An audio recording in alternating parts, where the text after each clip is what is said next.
All right, perfect. Hey everybody, this is today's lesson, and today this is a beautiful day to learn. We are now with Nelson. He has so much experience in the corporate world as a teacher.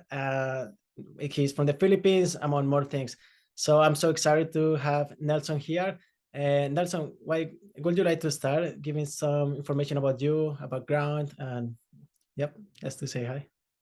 Okay, hi everybody. My name is Nelson Santiago, and I've been I've been serious teacher for quite a while now. Just giving you a little bit of a background about myself. I've been teaching in Sydney, Australia for the past 10 years, and I only stopped last term to join the administration full time as the quality assurance manager.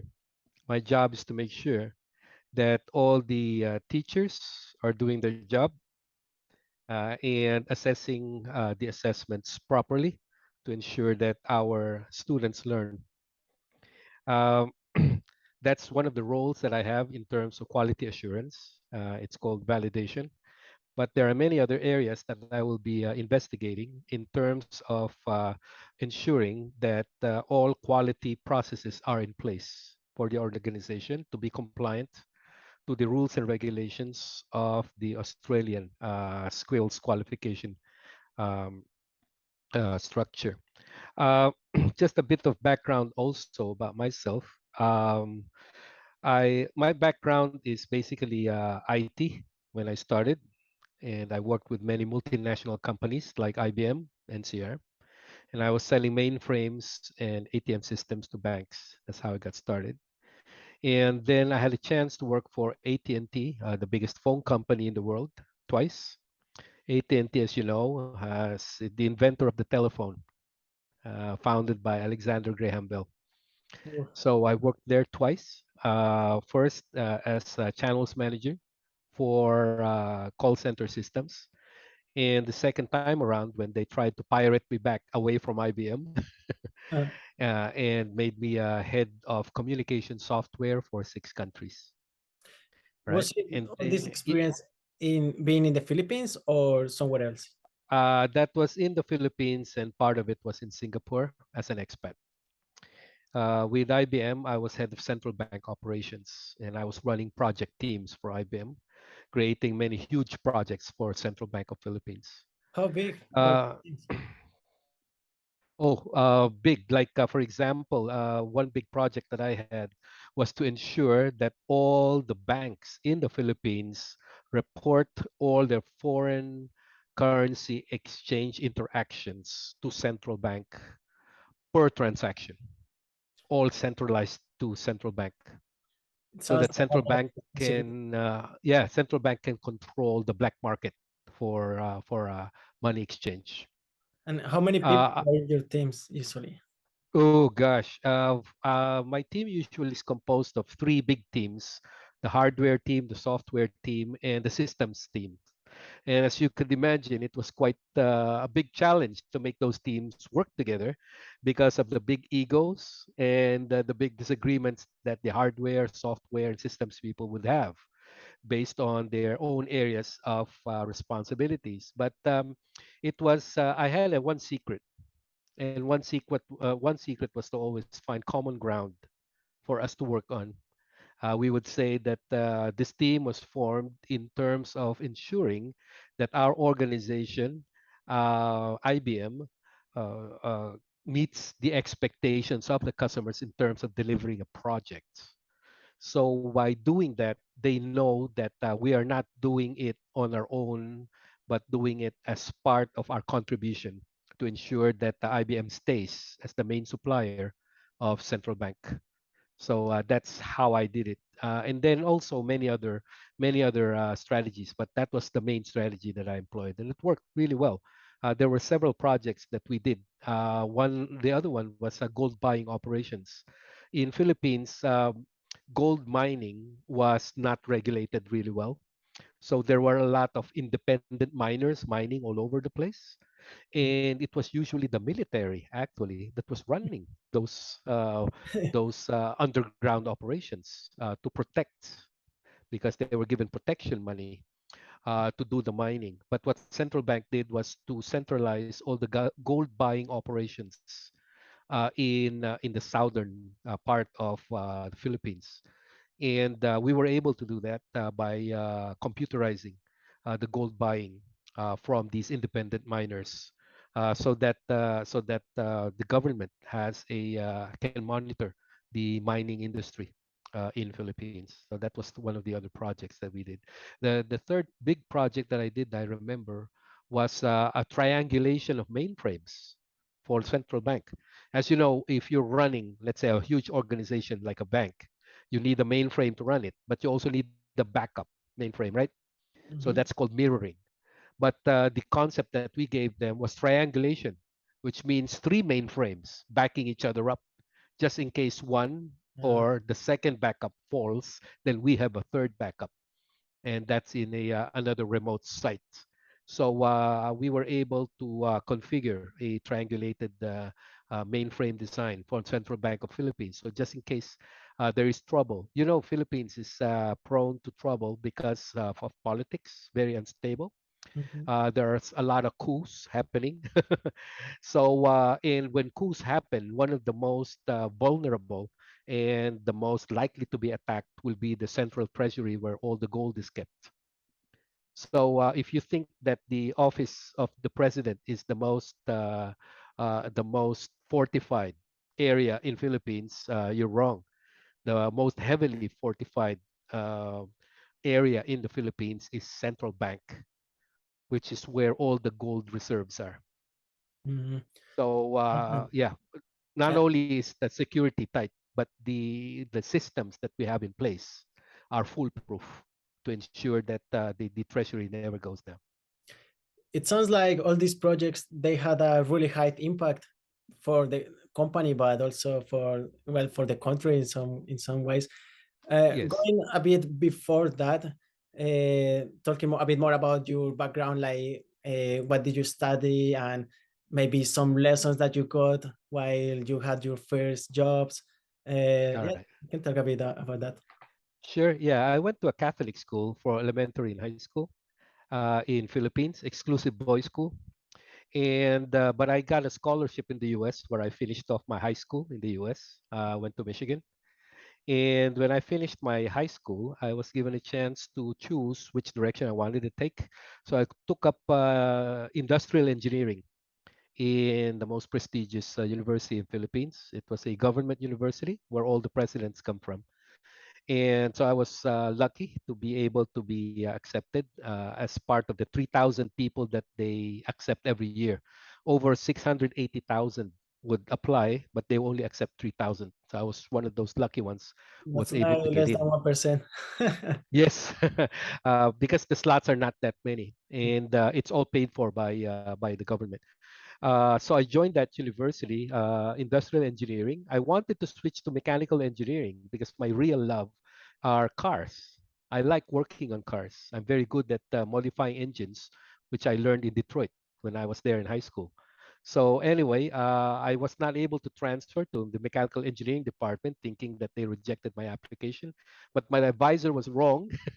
He didn't know that I was actually accepted and told me to just continue with industrial engineering. But anyway, I didn't want to lose any more years, so I just continued with industrial engineering, but put up my own car modification shop at home to modify car engines because I was illegally racing on weekends with all the young fellas. So I had really fast cars at that time. And when I graduated with industrial engineering, I wanted to join now a company to formally educate me on the corporate world. My two requirements were very simple: a company that will give me plenty of training, and a company that will give me a chance to go abroad. And during my time, the companies that were hiring that were able to send me to a lot of training and a chance to go abroad were computer companies. The car companies weren't doing that. And I was lucky that I did not do the car company thing, and I joined a computer company that of choice at that time. The first company I joined was actually a German company called Nixdorf Computer, and I was able to join them. It was my first formal job in a corporate setting. I will never forget the first time I entered the company. I was the guy that was interviewed the longest because the vice president was not sure about me during that time. Mm, He interviewed me starting 8:30, and by 4:30 in the afternoon we were finished. the whole That was day. the longest interview ever. He tested me. He asked me to demonstrate. He asked me to do a lot of things just to be 100% sure. I was Hmm. the only candidate because at that time I was a rogue. I was racing cars. I was like I was doing other stuff.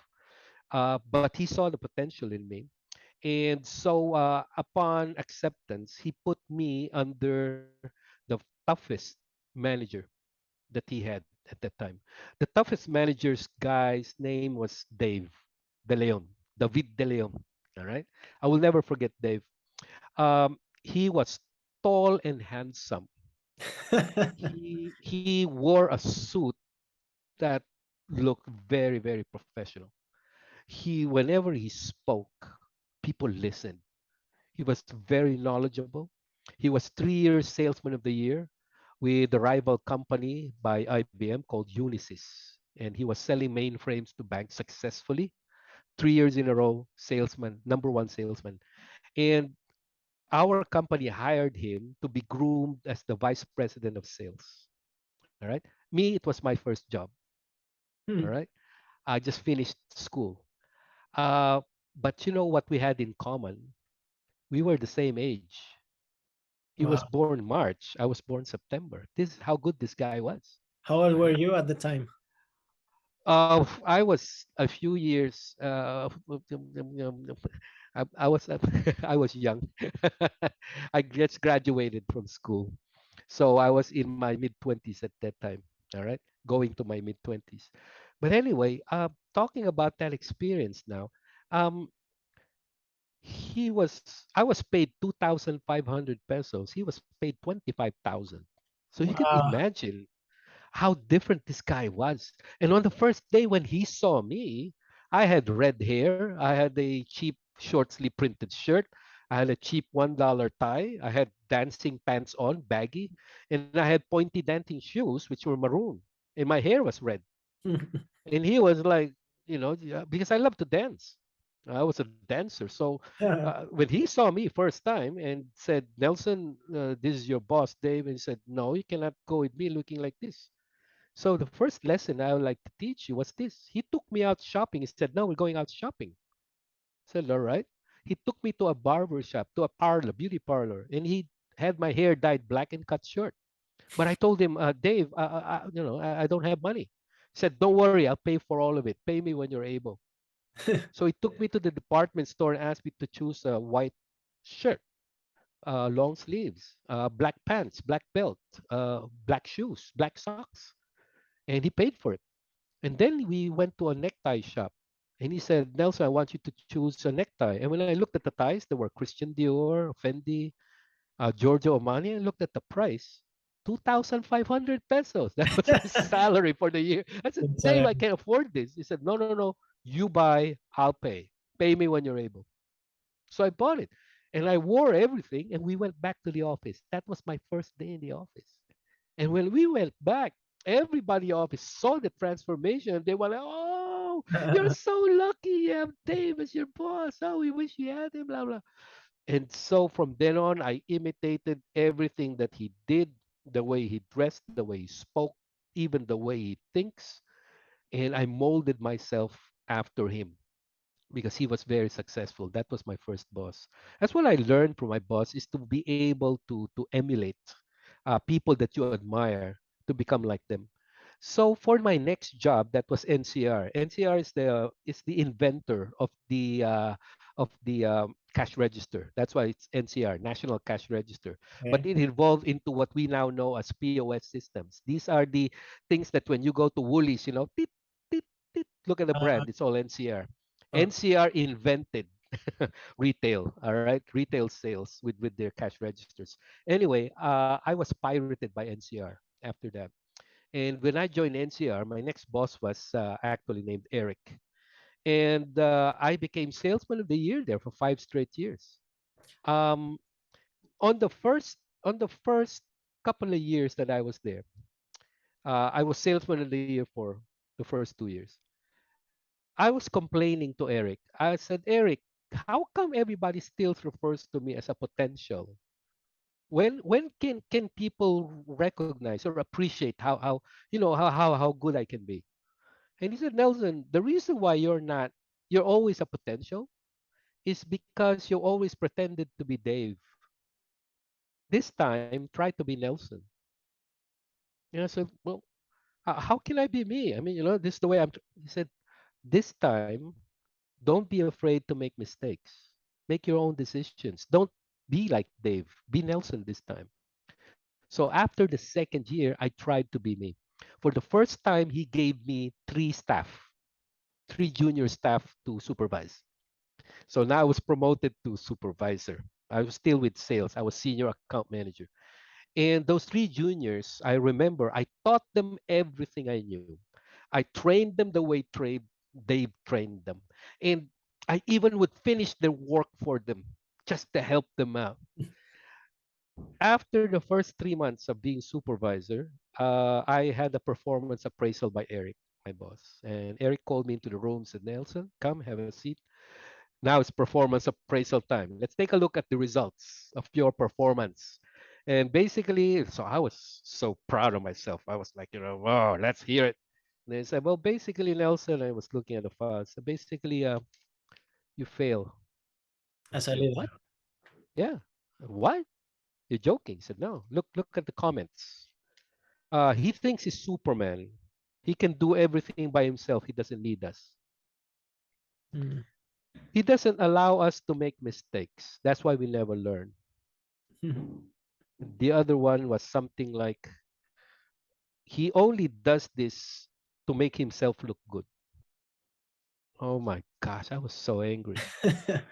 I was so angry. I felt betrayed. I did everything I could. I poured out my heart to these people, and yet they said those things and failed me. So I actually walked out of the assessment of the appraisal. I walked out of the room and I saw my three staff, and they were like, I was shaking. I was so scared. Yeah. I was like looking at them and said, I'm gonna kill you guys. I was so angry. But then I tried to cool down. I went back to the room. And then my boss said, so Nelson, how do you feel? I said, boss, basically I feel betrayed. I did everything that I could and I still fail. Mm. Does that mean so what are you afraid of? He said. I said, that does that mean I lose my job? I said, no. Welcome to management. He said, now do everything the opposite. And from then on, I became a what good boss. what was your lesson from that experience and then on? That experience, let people learn from their mistakes. Don't do it for Show them the goals, tell them the methods that you would like them to use, ask them how they think they will do it, give comments, but give them a lot of leeway and monitor their progress. Mm. Only jump in when they're drowning. If they're messing up, allow them to make mistakes. Allow them to mess up. Uh, yeah, those were the things I learned. Allow them to make mistakes and only jump in when things are just going to go really wrong that it might hurt the organization or hurt somebody. But the best teachers are mistakes. It is from mistakes that we learn the most from. Don't get me wrong, we learn from our victories as well. And it's painful. But mistakes are very painful and they teach us very, very valuable lessons. Um, Here's my thing about managing people. Um, Unlike machines, people are the most difficult to manage because they know how to think. They know how to feel. They know how to do things with intention, whether it's personal intention or an organizational intention. But what I really believe in is this: people also do amazing things. that no other machine could do. I know the developments in AI have progressed by leaps and bounds these past few years. There's even talk that machines will be replacing people soon, Hmm. but not in all areas. Not in all areas. There will be certain areas where people will be people.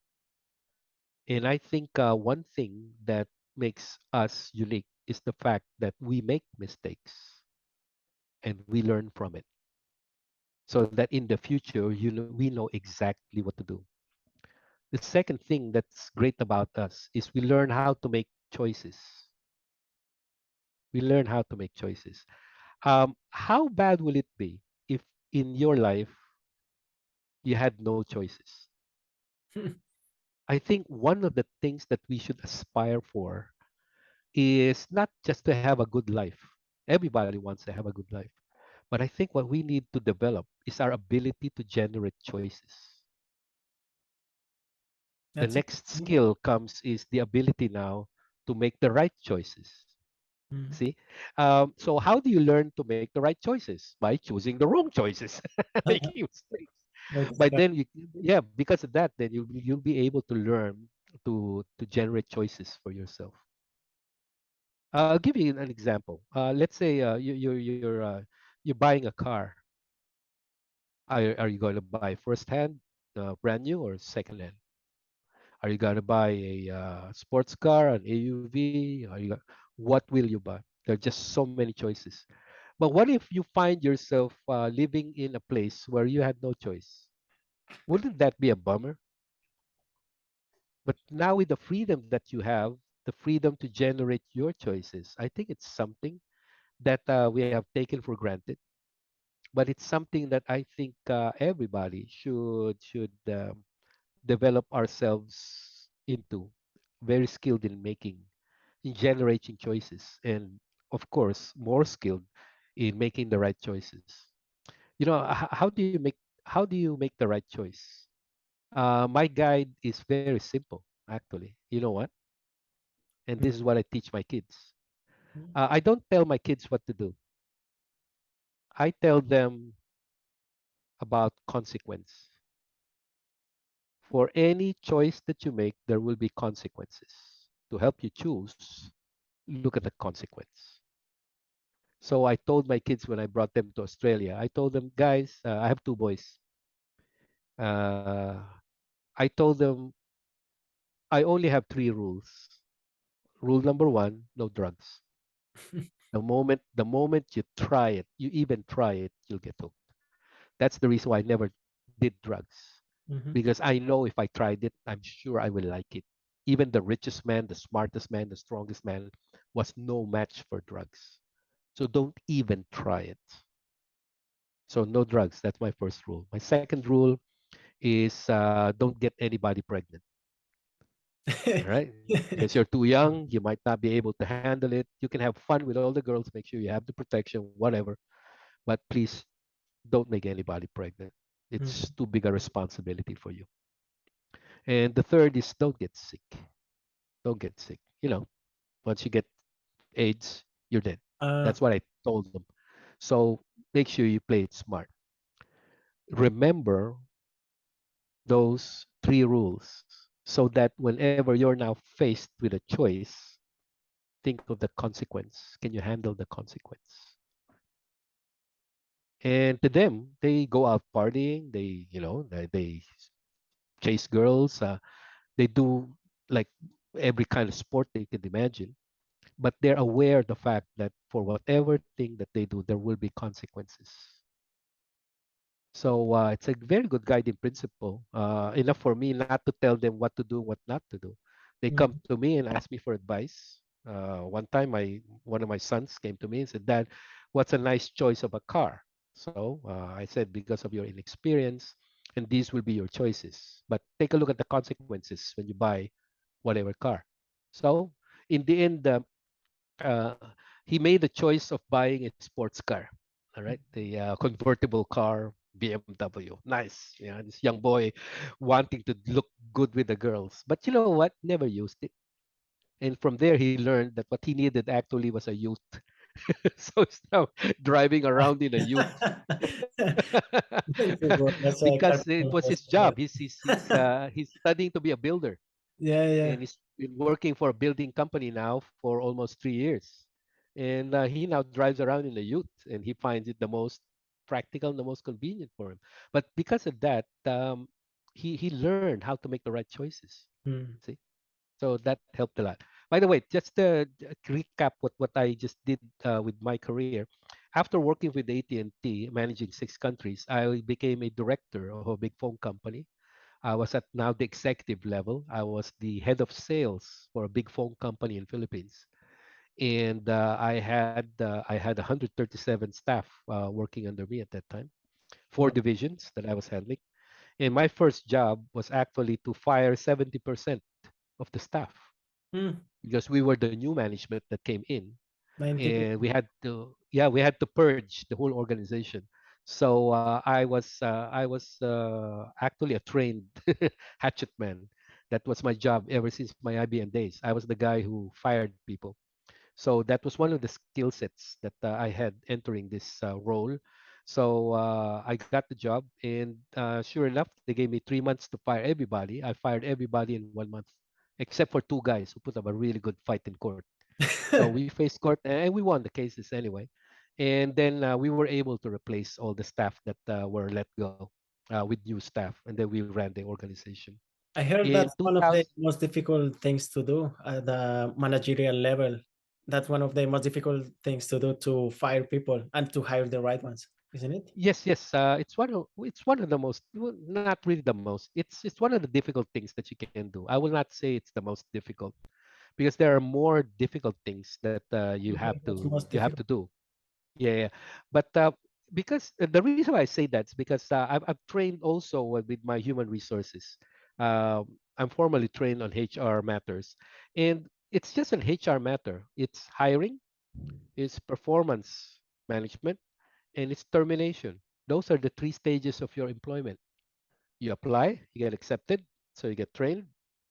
Performance management is when you do the job, and when it's about time for you to leave, that's termination of employment. So I think of that as just one of the functions that I do, but one of the skill sets because nobody would like to do it. Mm, It's because it's not an easy job to handle. But if you're well trained and you know what are the key points that you need to focus on, you'll do an amazing job with it.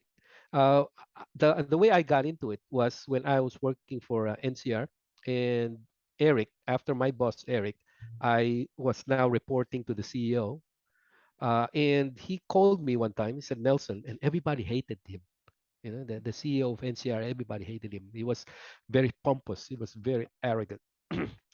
He was half Chinese, half Spanish, but he was more Spanish. All right, so you know how Spanish people are. And he called me and said, Nelson, come, you're not going to report under me. And the first thing I want to do is to tell you you're too nice. You're not balanced. You work to be liked. But I'd like to train you on to become balanced.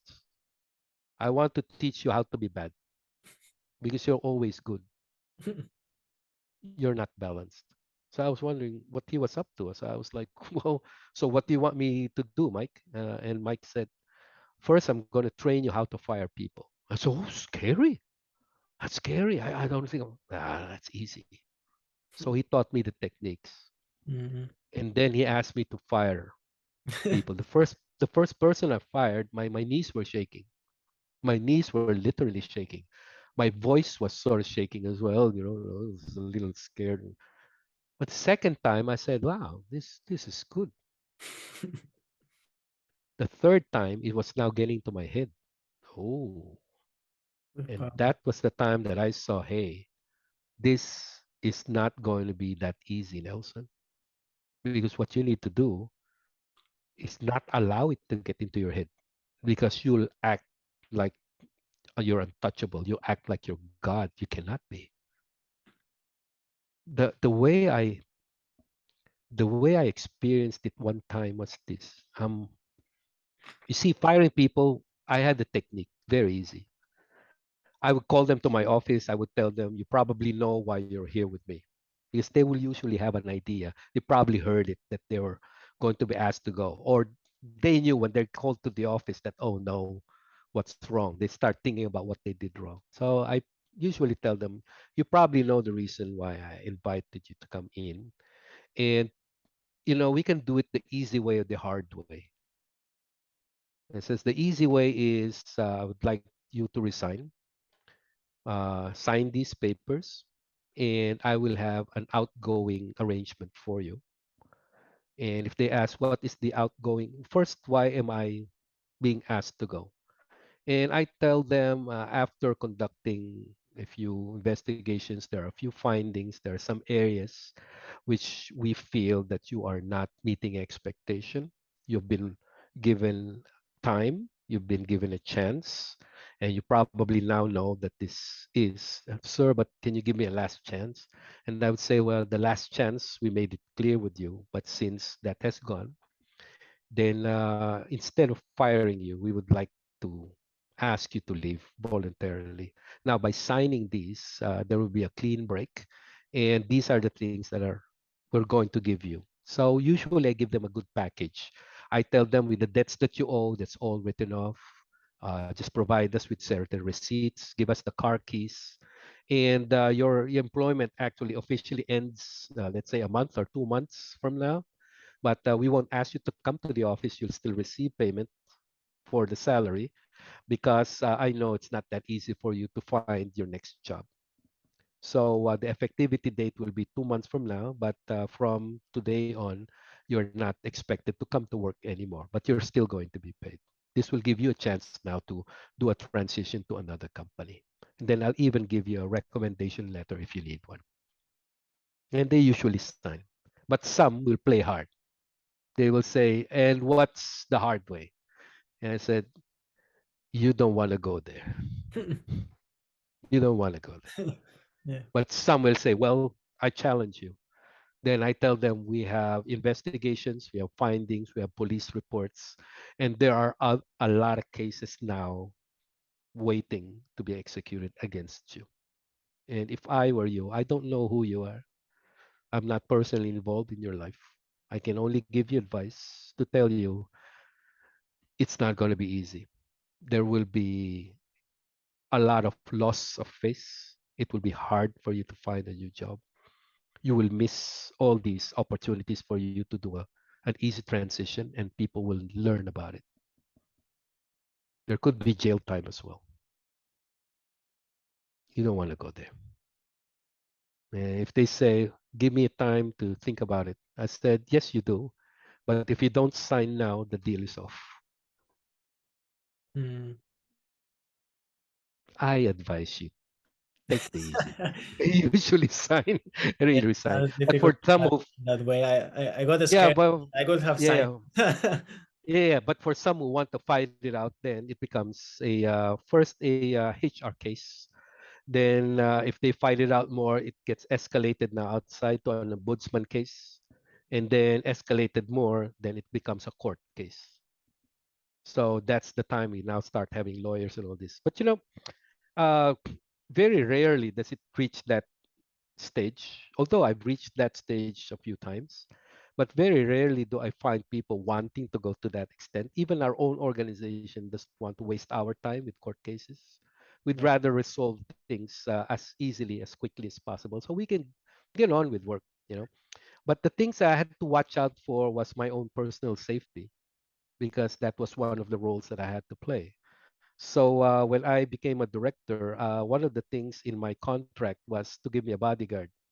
Mm. So my father supplied me with my driver, but he was actually my bodyguard, and the company paid for it. And yeah, his job was to protect me. Do you know studies show that 40% of executives killed by angry employees who got fired were killed in the basement of the car park? Well, 40%. Yeah, yeah. So his job was to bring out the car and park it in public in front of the building where I will get out. See, so the attempt to do something stupid in public will be very, very less. Much is minimized. All right. So the risk now is minimized. So that's one of the things that I had to do. But yeah, I got a lot of death threats, a lot of people threatening me and my family. Uh, Especially family. When people say, Nelson, watch where you're going. I said, well, you too, you watch where you're going. Thank you. Same to you. So I just do that. But when they say something like, Nelson, we know where you live, we know who your family is. I tell them the moment you cross that line is the moment that you'll regret for the rest of your life. And I'll make sure that you do that. Let's just put it that way. What you can do, I can do. Far Nelson, worse. hey Nelson, thank you very much for. We haven't finished. We are. That's it. It's very good. We have got some lessons from your for your life. You work at the different corporations as a leader, as a mentor from your mentor David, also from Eric. All this is really interesting. What other lessons have you got as a leader? What is the role of Ah, a leader? okay. Here are the things that I learned that quite practical. When I worked for IBM, first thing I learned was CYA, cover your ass. Document everything. Write everything down. Make Okay. sure that everything is documented. What you talked about, there's no such thing as an informal meeting. You need to formalize everything when you're working in a corporate environment. Reason for that is because, look, people have a bad habit of selective memory loss, especially when there are things that are going to affect them in a negative way. They forget things Mm, on purpose. So, in order for you to avoid that, is to make sure you document everything. Take, for instance, this is my new job that I'm working on right now. I'm working in admin as head of quality assurance here for the school. So my job is to ensure that all quality processes are in place and being followed by everybody in this organization. So the first thing I'm auditing will be the teachers. After that, I'll be auditing all the different departments, all right, to ensure that quality practices are being followed here in this organization. This is my notebook. Remember the time that you were my you were my student? yes, I was your teacher. And then I showed you my attendance notebooks. So that when people say, Nelson, I attended class on this day, I said, well, hang on. It's not in here in my notebook. Well, guess what? This is my notebook in this job that I have right now. I'm on my third week in this job. And take a look at the notes that I put in. Notes, notes, notes, notes. it looks like a. Why do I write? Why do I write all of these things down? Especially because I'm new in the job. First of all, I don't want to forget. Mm, But second, I've got to have evidence of what I've learned. So I write things down. And then I share the things that I write in emails and reports. So that when people start asking for evidence, I have some evidence to show. That's covering your ass. That's what it means. evident. Documenting everything. Yeah, yeah. Don't waste your time though sitting on an email trying to cover your ass all the time. That's what IBM was doing. When I entered the organization, everybody was trying to cover their ass all the time, that everybody was sitting on a computer trying to document everything. It was a culture of CYA. I hated it. That's why I entered IBM. I told everybody, no more meetings. I hate meetings. Be with your customers. Mm. That's what counts more. Being with our customers, doing things for our customers instead of trying to cover your ass. All right. Nelson, what is important in a negotiation? Negotiation. What's more important is knowing your position and you're trying to predict what your counterpart's position is, because it's a matter of your position, their position, trying to find a common ground in negotiation. So you will have a win-win situation. All right. So going for win-win is what you would like. It's ideal, but not always practical or not always realistic. But Mm. what's more realistic is finding your best position, your worst position, and what your most likely position will be when you are now negotiating to find common ground. You're going to judge, you're also trying to assess what the best and worst position of your counterpart will be and where do you think they will settle. And that's where you will aim for. Um, People think that negotiation means you win. But you know, if you win, that means somebody's going to lose. And if somebody's going to lose, good luck if they're going to have a long lasting relationship with you. Yeah. If it's going to be a transaction where their relationships are not important, then go for a win lose. But then what I learned in corporate is what goes around comes around. What you think that you will meet only once, you will have a chance to probably meet them again in a different life. Let's say I work for this company and I took advantage of somebody, not knowing that next time that other person will be my boss. Mm. I'll give you an example, um, a real practical example. You see, my other business here in Australia is I do motorcycle seats, right? Yeah, I do talk motorcycle about that a little upholstery. bit. Yeah. Yeah, I talked about it. So I rent a shop, Mhm. and this shop is where I do my business. Now, here's the thing. Um, One of the tenants one time drove by and started taking photos of me in my car. And I was wondering, what the hell is this guy up to? And then next thing I knew was that the real estate guys were now talking to me saying, Nelson, there's a complaint against you. Mm. So what? I'm just doing my business quietly. I'm very clean. I'm not doing no no no. He said, no, it's your car. It's your car. You park in a space where, it's narrow and people have a hard time coming in and out. But Mm. it's a very wide space. And my initial reaction was, well, no. So that's what this guy was going around taking photos of. And then they shared with me photos of me working without knowing that photos were taken of me. Mm. And then one time I parked my car right in front of my doorway because I was loading things and it was reported. So of course I was angry. It was invasion of my privacy. I was paying rent.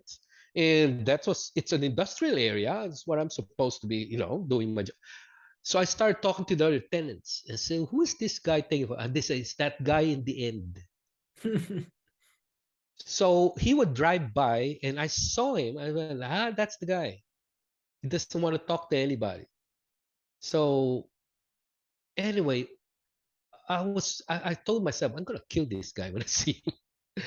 But then I told myself, nah, well, just let it go. So I did not park in that area anymore. I parked in the designated areas. So at least there's no complaint anymore. So I complied with the request just to park somewhere else. So I did. All right. And then one time the real estate agent told me that there was an inspection happening because the place that I was renting is being sold. So the buyers would like to have a look. So this guy comes in and takes a look and says, I'm the new buyer. He takes a look at the place. And I was sort of, showing him, this is a nice place. It's lucky. It's a good place to work in. Mhm. And I recognized him. It was the guy who's taking photos. And I said, hang on, you look familiar. He said, yeah, I'm the guy taking photos. I said, you're the guy who's putting him in trouble. So I started joking with him. I started punching him, but jokingly in his stomach. I said, you're a bad guy. We were laughing. He said, sorry, I had to do it. But then, because, he started explaining himself. This guy was buying his number 4 shop in the whole place. He owns 4. And he said, I'm buying this also. He's in turn going to be my new landlord. And I told him, you got me in trouble. But look, I complied. He said, no, Nelson, it's not really you. It's the other guys who are making a mess. But I had to make sure that everybody followed. You see, Nelson, I hope you understand. I'm treating this like my own house. I practically live here. I do business here. Sometimes I sleep here. I try to maintain things really cleanly, like my own house.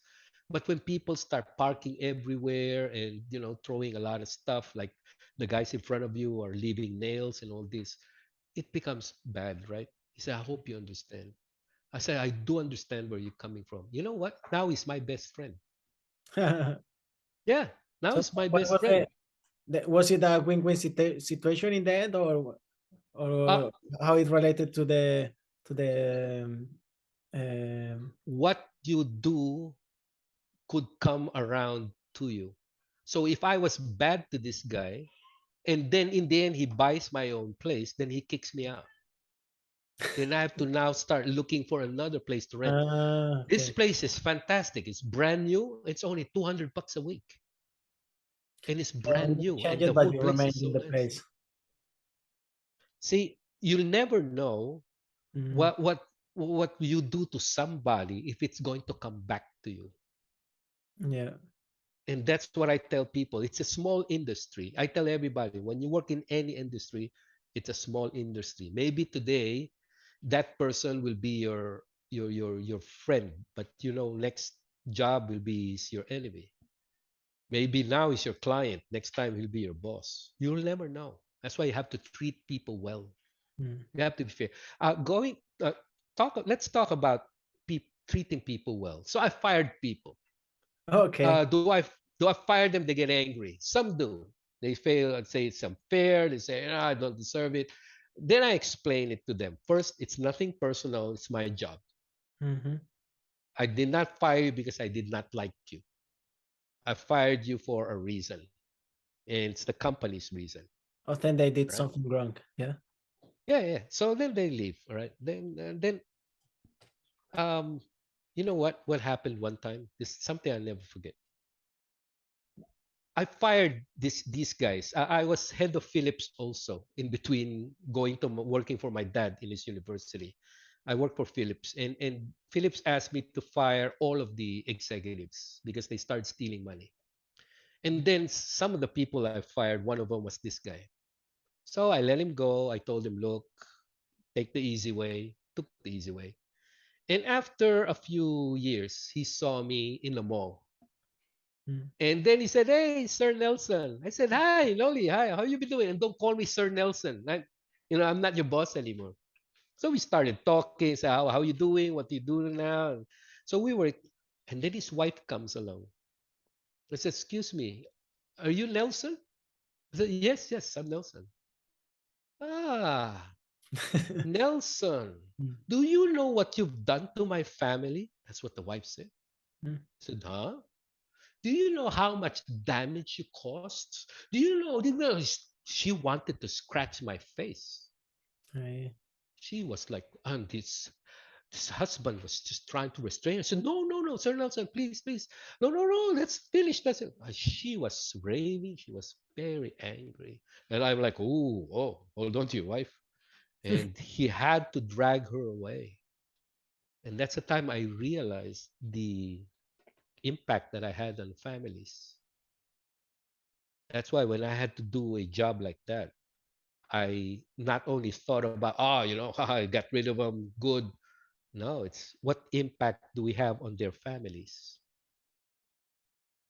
We also think about those things. See, not everybody does. But what I learned from that experience is, Nelson, the impact of what you do extends far beyond the employee himself.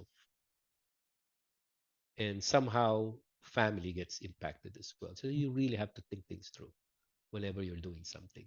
See, consequence.